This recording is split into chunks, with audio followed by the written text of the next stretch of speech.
Para entender una de las crisis de violencia más graves de Centroamérica, lo curioso es que no tenemos que empezar en El Salvador o en Honduras. No, tenemos que viajar a miles de kilómetros de distancia, a las calles de Los Ángeles. Esta es la increíble historia de cómo dos pandillas callejeras, la MS-13 y Barrio 18, nacieron en Estados Unidos y, de alguna manera, terminaron poniendo en jaque a toda una nación. Parece increíble, ¿verdad? ¿Cómo es que algo que empezó en un barrio de Los Ángeles termina generando una crisis nacional en otro país? Bueno, esa pregunta es la clave de todo. Y nos lleva a una historia súper compleja de migración, de políticas que no funcionaron como se esperaba y de consecuencias que, la verdad, nadie vio venir. Exacto. Para entender el problema de las maras, el punto de partida no es Tegucigalpa. Tenemos que irnos mucho más atrás y mucho más lejos, a Los Ángeles, en los años 80. En esa época la ciudad era un hervidero de culturas, y ahí miles de refugiados que huían de las guerras en Centroamérica intentaban como podían abrirse camino. A ver, esta línea de tiempo nos pone todo en perspectiva. Primero, durante los 80, las guerras civiles centroamericanas provocan una migración masiva hacia el norte. Muchos jóvenes refugiados llegan a Los Ángeles y, para protegerse en un ambiente que les era súper hostil, forman sus propias pandillas. Pero ojo, el momento que de verdad lo cambia todo es en 1996, con una ley que, sin saberlo, tendría consecuencias devastadoras.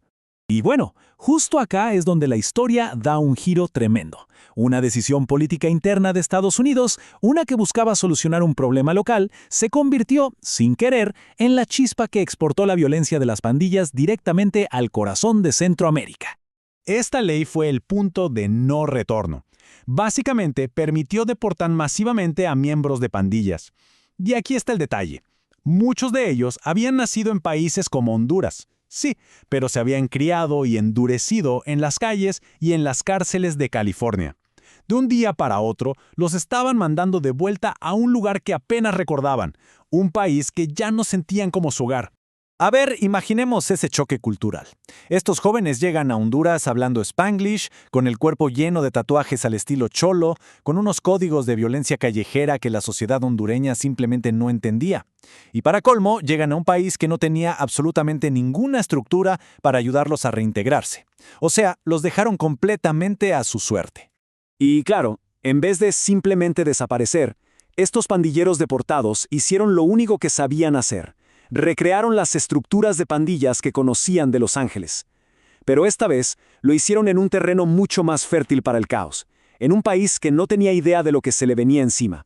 Esto es lo que muchos analistas llaman una metástasis social, y la verdad es que el término le queda perfecto. Las pandillas empezaron a llenar los vacíos de poder que dejaba un estado débil, controlaban barrios enteros, dominaban la venta de drogas, el transporte y extorsionaban a todo el mundo con el famoso impuesto de guerra. Se convirtieron básicamente en la ley en muchos lugares. Esta frase, wow, es que lo dice todo, ¿no? Para miles de jóvenes que crecían en la pobreza, sin oportunidades, la pandilla no solo era dinero o poder, era mucho más. Era una identidad, era sentirse parte de algo, era encontrar una familia. Una familia que ni el Estado, ni a veces sus propios hogares, podían ofrecerles. Entonces, ¿qué hizo el gobierno hondureño frente a todo esto? Pues aplicó políticas de mano dura. La idea era reprimir con toda la fuerza.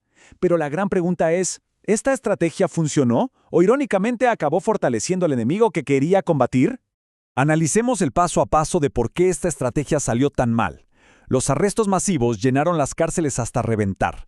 Pero en lugar de desmantelar a las pandillas, pasó todo lo contrario. Dentro de la cárcel se hicieron más fuertes, más organizadas. Las prisiones se convirtieron en sus oficinas centrales, en verdaderas universidades del crimen, desde donde los líderes, con celulares de contrabando, dirigían todo desde adentro.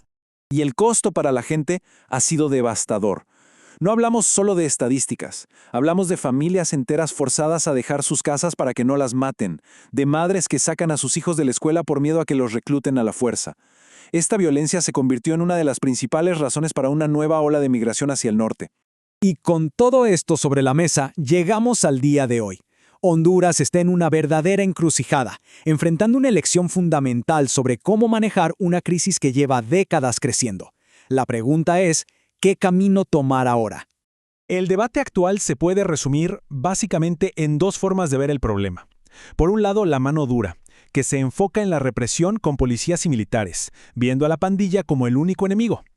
Y por el otro, la prevención, una visión que dice que la verdadera raíz del problema es la desigualdad y que la solución es invertir en la sociedad, en educación y en crear oportunidades. Al final, la clave de todo esto quizás sea la siguiente.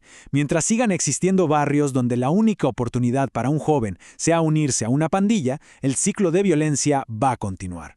El tatuaje no es solo tinta en la piel, es el síntoma visible de una fractura social mucho más profunda, una guerra que Honduras libra, en el fondo, contra su propia gente excluida.